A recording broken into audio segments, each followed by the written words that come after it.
जालिंधर नगर जिला परिषद स्कूल को वर्ल्ड बेस्ट स्कूल का दर्जा दिलाने वाले और आदर्श शिक्षक के रूप में सम्मानित दत्तात्रेय वारे गुरुजी ने रबाले स्थित पीएम श्री राजर्षि छत्रपति शाहू महाराज विद्यालय को विशेष भेंट दी।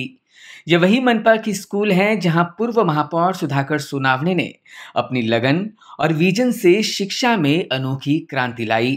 अपनी भेंट दौरान वारे गुरुजी ने सुधाकर सोनावणे सह विद्यार्थी और शिक्षकों के साथ खुलकर संवाद किया। विद्यालय का विकास, शैक्षणिक वातावरण और गुणवत्तापूर्ण शिक्षण देखकर वारे गुरुजी प्रभावित हुए। उन्होंने स्कूल प्रबंधन और यहां कार्यरत शिक्षकों की सराहना करते हुए कहा कि यह प्रगति प्रशंसनीय है। साथ ही उन्होंने पूर्व महापौर सुधाकर सोनावणे का विशेष उल्लेख करते हुए बताया कि आज रबाले परिसर और यह विद्यालय जिस स्तर पर है वह सुधाकर सोनावणे की दूरदृष्टि और सतत प्रयासों का परिणाम है। लोक प्रतिनिधियों द्वारा स्कूलों में नियमित भेंट देने की आवश्यकता पर जोर देते हुए वारे गुरुजी ने कहा कि यदि जनप्रतिनिधि ऐसे विद्यालयों के विकास में सक्रिय रूप से भाग ले तो सरकारी और निजी स्कूलों के बीच का अंतर समाप्त हो जाएगा और मराठी माध्यम के शिक्षण का स्तर भी अधिक ऊंचा उठेगा। दत्तात्रेय वारे गुरुजी की इस विशेष भेंट ने स्कूल के विद्यार्थी और शिक्षकों में नया उत्साह भर दिया। माझी पूर्वीची शाळा वाबळेवाडी आणि आत्ताची शाळा जालिंधर नगर या दोन्ही शाळांमध्ये जी सूत्र आहेत, आपण ज्याला म्हणतो फॉर्म्युले, तोच फॉर्म्युला मला इथं दिसतोय आणि कदाचित तोच शाळा यशस्वी होण्याचा फॉर्म्युला आहे, जिथे शिक्षक, समाज, लोकप्रतिनिधी, विद्यार्थी एकत्र मिळून काम करतात, एक विचाराने काम करतात। तिथली शाळा वर्ल्ड क्लास झाल्याशिवाय राहत नाही। आपली शाळा ही जागतिक दर्जाच्या शाळेपेक्षा कुठेही कमी नाही आणि म्हणजे मला विशेष आदर वाटतो की आदरणीय सुधाकरजी सोनवणे सर असतील, मुख्याध्यापक मॅडम असतील किंवा कमलेश सरांसारखे सगळे शिक्षक असतील, इतकं एकजीवाने आणि इतकं एक दूरदृष्टी ठेवून यांचं जे काम चाललेलं आहे, तर हे काम फार मोठं आहे। महानगरपालिकेच्या शाळांच्या संदर्भात किंवा मराठी शाळेच्या संदर्भात जी काही काळजी वाटण्यासारखी परिस्थिती आपण पाहतोय सध्या, त्या काळजीला हे उत्तर आहे आणि त्या काळजीच्या पायी आपोआप उभं राहिलेलं उत्तर आहे। आणि मग ते कसं करायचं प्रत्येक शाळेत, त्याचा एक फॉर्म्युला आहे इथं, जो आम्ही वाबळेवाडीत आणि जालिंधर नगर मध्ये वापरला, तोच ह्या शाळेमध्ये फॉर्म्युला आहे आणि तोच आता सगळ्यांनी वापरायची गरज आहे। ते जर त्या गोष्टी जर शक्य झाल्या, मला असं वाटतं की आपल्या शाळा कुठेही कमी राहणार नाहीत।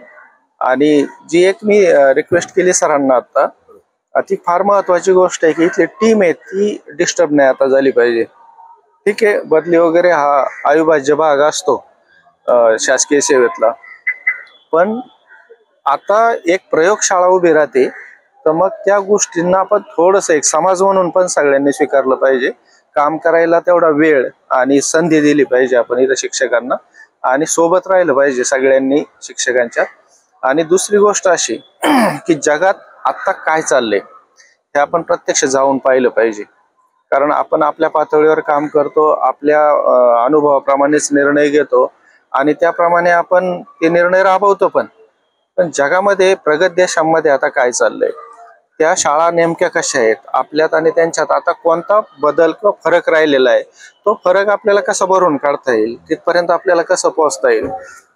ही शाळा पाहिल्यानंतर ज्यावेळेस मी म्हणजे स्वीडन, फिनलँड, सिंगापूर आणि UAE ह्या प्रगत देशांमध्ये जाऊन मी तिथल्या शाळांची पाहणी केलेली किंवा तिथल्या व्यवस्था अभ्यासलेल्या आहेत, मला तो फरक फार थोडासा दिसतोय आणि तो फरक फक्त विचारातला दिसतोय। आता कामाच्या स्वरूपात इथं फरक राहिलेला नाही। कदाचित ह्या वाक्याचा अर्थ आपले शिक्षक ज्यावेळेस त्या शाळा पाहतील प्रत्यक्षात जाऊन, त्यावेळेस त्यांच्या लक्षात येईल की मी काय म्हणत होतो। तर तिथं जाऊन आपण पाहिलं पाहिजे, तेवढी एक व्यवस्था मग महानगरपालिका असेल किंवा शिक्षक म्हणजे स्वतःच्या पद्धतीने पण करू शकतील कदाचित, पण तसं प्रशासनाने त्यांना संधी दिली पाहिजे। आदरणीय सुधाकर सोनवणे साहेब आहेत, त्यांच्या माध्यमातून त्याच्यावर नक्कीच काहीतरी मार्ग निघेल। पण मला असं वाटतं की या दोन गोष्टींची आवश्यकता आहे।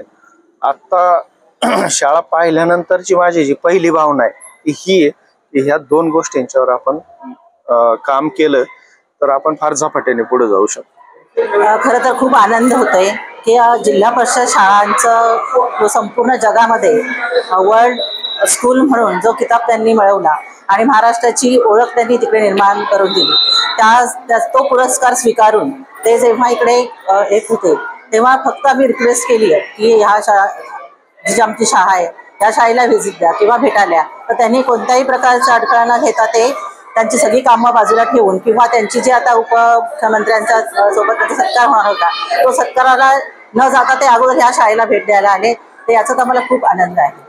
रबाले की यह मनपा शाला सुधाकर सोनावने के विजन और समाज हितैषी शिक्षण संकल्पना से नवी मुंबई में एक आदर्श शैक्षणिक मॉडल के रूप में साबित हुई है. Bureau input, EW network.